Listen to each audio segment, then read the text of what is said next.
The mountain families of Appalachia in the 1890s drank water from springs, wells, and rain barrels. They didn't have municipal treatment.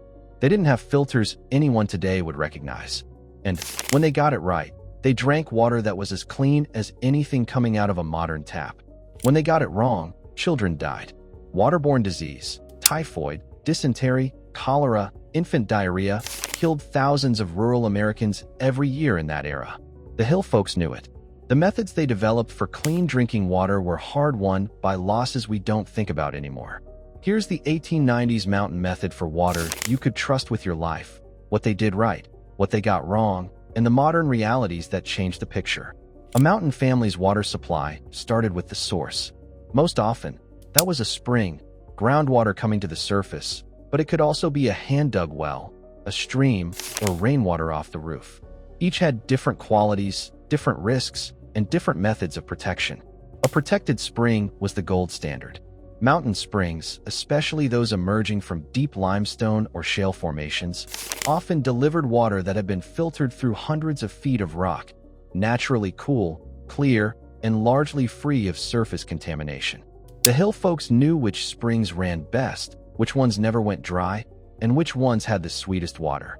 A family spring was a serious piece of household infrastructure, and they protected it carefully. Spring development, making the spring usable and protecting it from contamination, was the first job. A good spring had a small stone or wooden structure built around the point where the water came out of the ground. That structure kept animals from walking through the water source, kept leaves and debris out, and channeled the flow into a clean catchment basin where the family could fill buckets. The spring house, which we covered in an earlier video, often sat just downstream of the spring head and used the cold flow for food storage as well as drinking water. The mountain families understood, even without microbiology, that water from a properly developed spring was safer than water from an open creek or pond. Animal manure, decomposing matter, and surface runoff were known to make people sick. The whole logic of spring development was to give the water a clean path from the ground to the bucket, with as little exposure to contaminants as possible. Hand-dug wells were the next option, especially in places without good springs. A well was a serious undertaking, a hole dug down to the water table, often lined with stone, sometimes lined with brick or later with concrete tiles. The well needed a cover to keep debris and animals out, and a way to draw water, usually a bucket on a rope and a windlass, later a hand pump. The siting of a well mattered enormously. Mountain families knew, often the hard way, not to dig a well downhill from a privy or a barnyard. Groundwater moves, and contamination from sewage or manure can travel surprisingly far through soil. The traditional rule was at least 50 feet between a well and any source of human or animal waste. Modern guidance is often 100 feet or more, and for good reason. Rainwater was the third source, collected off roofs into wooden, metal, or stoneware cisterns. Rainwater is naturally soft and, when collected from a clean roof and stored in a clean container, can be excellent drinking water. The catch is everything in that sentence: clean roof, clean container, clean catchment system. The mountain families used rainwater more for laundry and bathing than for drinking, in part because they knew the dust and bird droppings on a roof could end up in the cistern. Where they did drink rainwater, they were careful about the system.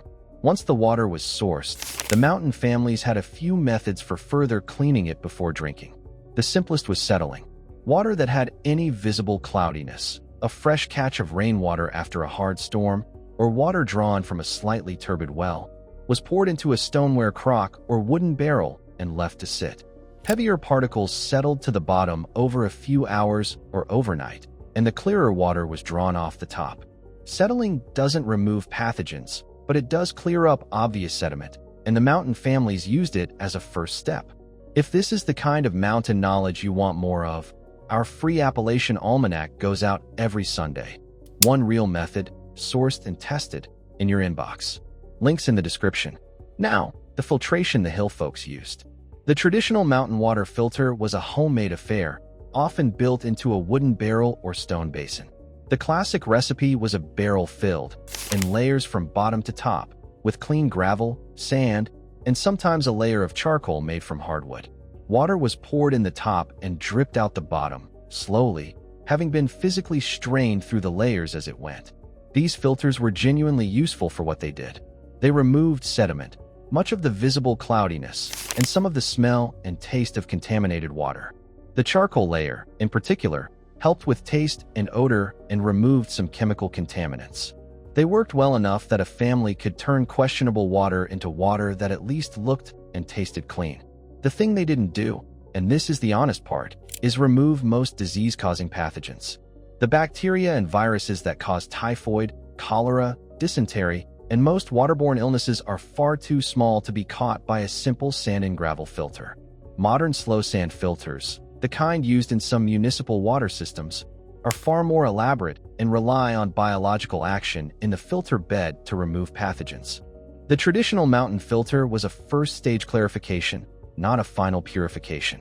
The mountain families didn't have the science to know exactly why their methods sometimes worked and sometimes didn't. But they did learn, painfully, that certain practices were associated with sickness, and they developed habits that gave them the best chance at clean water given what they had.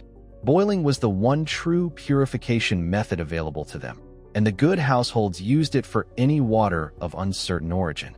A rolling boil for several minutes will kill virtually all pathogens, bacteria, viruses, and parasitic cysts. The mountain families boiled water for infants, for the sick, for any water from a strange source, and often as a general practice during times when sickness was running through the holler. They didn't always do it consistently, and the children who died of waterborne disease often died because the family didn't boil that batch. Now, what changes when you apply this honestly to your own situation today? If you have a well or a spring on your property and you want to drink from it, the modern starting point is testing. Most state extension services and many county health departments offer water testing, sometimes for free, sometimes for a small fee, that screens for bacterial contamination, nitrates, and other common issues. Test annually at minimum. The mountain families would have done this if it had been available. It wasn't. It is for you. Boiling still works, exactly as it did in 1890. A rolling boil for 1 minute, 3 at high elevation, kills the microorganisms that cause virtually all waterborne illness. For emergency water purification, when you're not sure about a source, boiling is the most reliable home method short of a modern filter rated for pathogens.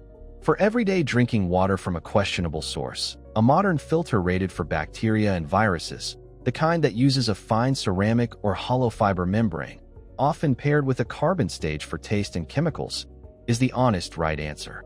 The hardware store's sand and charcoal recipe will improve clarity and taste, but should not be your safety system. And the things the mountain families got right are still right. Protect your source. Keep it clean. Side it away from waste. Test the water. When in doubt, boil it. The 1890s mountain method gives you a clean source and a clear glass. The science we have now lets you finish the job, confirming the water is actually safe at the microscopic level the hill folks couldn't see.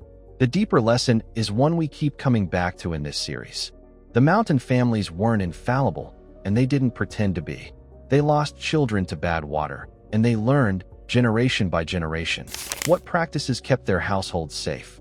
The methods that came out of those losses: protect the source, keep the system clean, boil when uncertain, build the filter, were real and they helped. Pairing that earned wisdom with what we now know about pathogens is what gets you a water supply you genuinely trust with your life. A spring developed carefully, a well placed wisely, a barrel of water settling on a porch, a filter built of gravel and charcoal, a pot boiling on a stove when sickness was in the holler. The Appalachian way of doing the best with what you had, and the honest modern method of taking it the rest of the way. The historical references on Appalachian water systems, the CDC guidance on emergency water disinfection, and your state's Extension Service water testing program are all linked in the description. If you want all of these methods in one place, the Appalachian Way Field Guide has 47 of them with the original sources behind each one.